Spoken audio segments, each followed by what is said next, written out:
ఎరా కొంచెం చెప్పుడు ఆడ ఇంటికి అడవి తీసుకొస్తలే ఐసులు మా వాళ్ళు ఇక్కడ 10వ రౌండ్లో 1 నిమిషం 58 సెకండ్లు ముందంజలో కొనసాగుతున్నారు. రావాలి రైతు సోదరులు ఒకసారి గట్టిగా చెప్పండి, కేకలు విజయం రావాలి.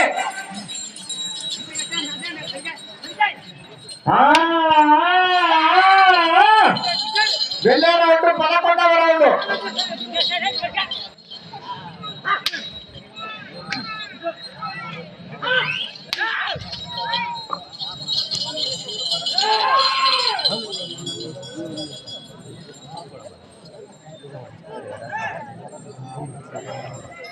నీ అమ్మనా కొడక 11వ రౌండ్ పూర్తి చేసుకున్నాయి. తిరుపతి గారి జత 2200 అడుగుల దూరాన్ని 7 నిమిషముల 55 సెకండ్లో పూర్తి చేసుకున్నాయి. వచ్చే రౌండ్ 12వ రౌండ్.